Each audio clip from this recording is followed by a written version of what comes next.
You want another angle patch with on a tripod? Oh yeah, just. Do you work together? We are we're both activists in the same field, but everybody because this is such a covert program, it's not wise to be a part of an organization because organizations get taken over and infiltrated. It's much better just to act as an individual, in my opinion, because you can't infiltrate an individual. Definitely, but you won't have the same leverage. The same, sorry. Leverage. Leverage, absolutely. The actually, let's start over. First of all, I would, Your Royal Highness, I was really glad to see you yesterday at the presentation we gave on geoengineering. Thank you. And my first question is, were you aware of geoengineering before yesterday? And what did you think of the presentation? Did you have any thoughts? Yes, I follow up all the scientific actually researchers around the world. And I'm a global researcher in different venues, and I think every single thing affects the other. It's like a domino effect, and it's like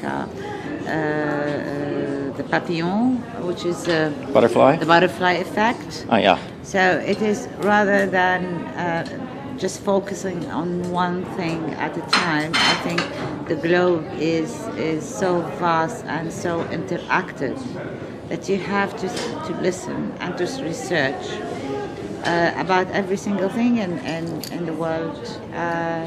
If you research about environment, you research about security. Yeah. And if you research about security, you research about freedom. So each one leads to the other. And one of the subjects that I was following up on Twitter, I'm a tweeter, it was the geoengineering YouTube programs that Mr. Martin Murphy was presenting through one of my followers. And so she sent it to me to see and check it over. That was a year ago. Oh, okay. That's why it was very funny to see him here, and I thought that's a good coincidence. Okay. And I think it's one of the things that, like my theory, which is the fourth way law, is new to society, hard to believe, hard to hope for, very impossible for others to perceive that there are things in the world that get born every day. You know, new sciences. If I can accept Twitter, I can accept science. So it's all about accepting new things. But I think if there is something going, traditionally up the stairs, people would be able to grasp it rather than just hit them with sciences that they have no knowledge of or they can't comprehend. So it is like Newton theory. It's like so many theories in the world. It took time for people to recognize. It took a lot of researchers, a lot of attention, and then it started taking its platform, growing up in the world. And I think that's the same with geoengineering. I think it's one of the key points of the new power in the world to understand geoengineering and how it can be used as a weapon, mass destruction weapon, without even exploding a nuclear bomb. Oh, it's very powerful. I mean, you can control water, which is massive. I mean, without water, there's no life. Without water, there's no life. Without proper food, clean food, there's no life. It's just actually a way of slow poisoning that it will get you at the end. and then the population will just disappear into minimal numbers until there is no more population of billions, and it will come back to whatever it was. And I think that is the question here: survival and humanity. How do we concern ourselves in maintaining humanity and life on Earth? Why are we looking into Mars now? Why are we looking into places to live outside Mother Earth? Though it is so vast and 3/4 of it is inhabited. And still we are looking for life, how to live outside our own Earth. That's a very, very interesting, actually, corner to look at. Because if we're intending to stay here and live here, we should be more concerned about life here and the quality of life. Geoengineering is seen, and you referred to it as a weapon. I mean, this is something that is being deployed against all humanity. How you saw Michael Murphy's film a year ago, and you became aware of geoengineering then. How many people do you speak to other people about this issue, and how aware are people either in your circles or in Saudi Arabia about this program? Actually, of course, scientists are aware. Big universities, which has science departments. We have a nano institution in KAUST and King Abdullah University city. So we are very knowledgeable about this. Unforeseen for Saudi Arabia, because most of the people think we have two things. We have terrorism, anti-terrorism, camels, and petrol, and dates. That's around summing up Saudi Arabia in everybody's eyes. But we do have sciences, we do have thinkers, we do have a lot of modernization, as we call it, an introduction to new sciences in the world.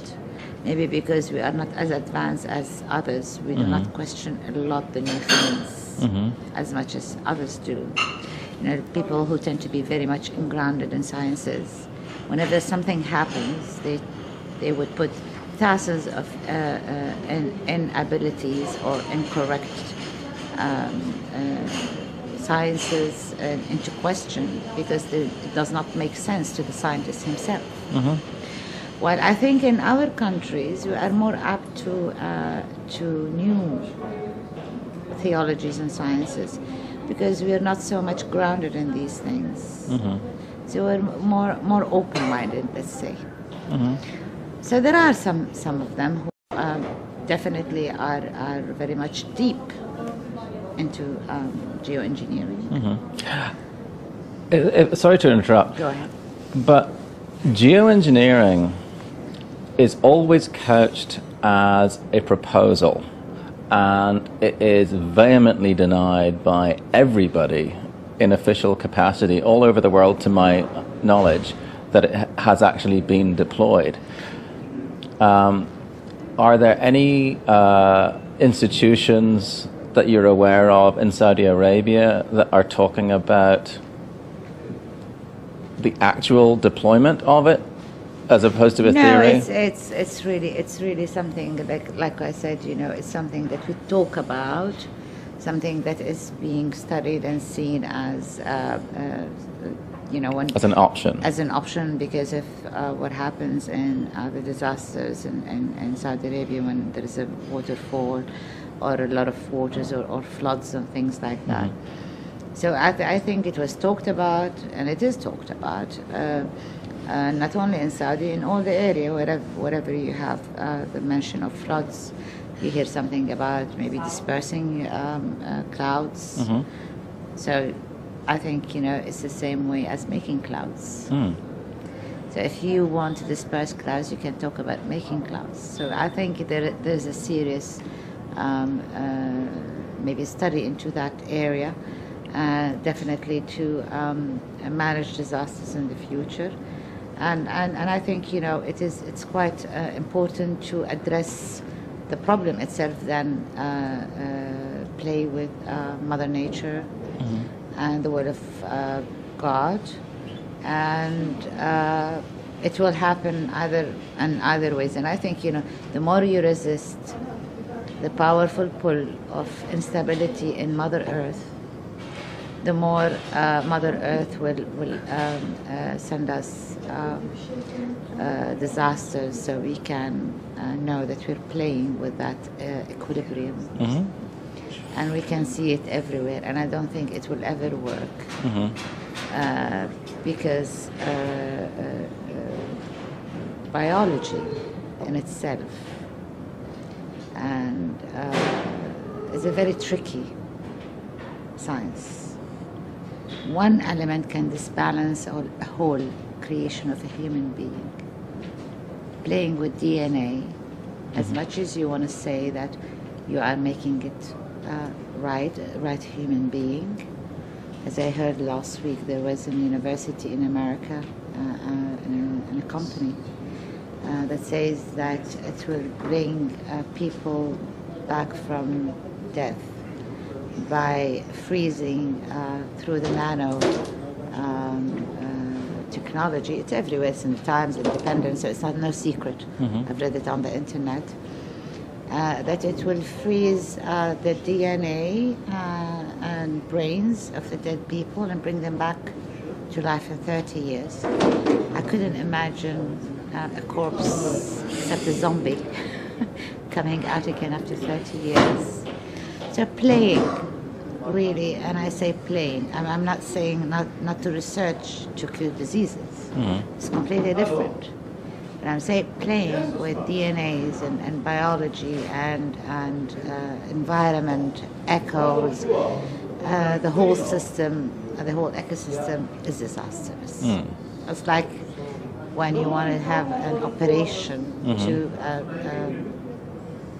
to take out your, let's say, kidney and put another better one there, though it is a good one. But you just want something better. I think you'll be betting on the wrong horse. You might just have a kidney failure later on because of that operation, and you might not come out of this operation. So I think that this is how we should be looking at it, is that we will always send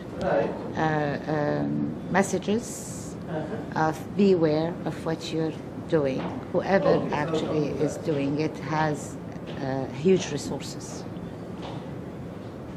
And that by itself tells you that it is a very high-end study, and it's a very high-end implementation that has affected the globe tremendously.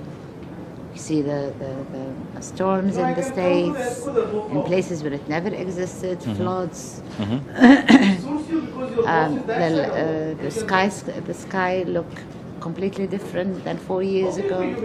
Today, I mean, we can look out the window. There's a big trail going right across there. There's, and here we are in Istanbul.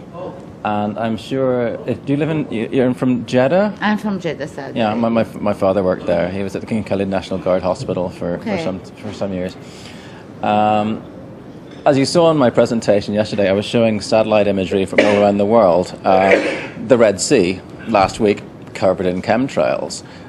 You must see them regularly in Saudi Arabia. Well, actually, I've been seeing a lot of different landscapes in Saudi Arabia.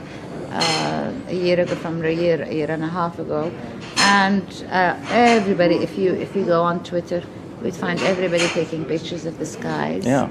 Because what I've noticed is that the sky doesn't look anymore the sky that I know 4 years ago. I was a little bit away for a long time from Saudi Arabia, and when I came back, I thought I was seeing the sky of London. Yeah. Overcast. overcast. In Saudi Arabia. Overcast, lots of clouds, very low, and with shapes that are very funny, and of course it's even in England, you could not see such a sky a long time ago. Now when I lived in London, it was also a very funny skies and landscapes. You just feel that the skies are going lower. I mean, I could touch almost the landscape with my hands. And that is I don't know if it is man-made, if it is God's made, if it is special-made, tailor-made. It's just something which has attracted my attention. And if something attracts my attention, it means there is something not unusual. And I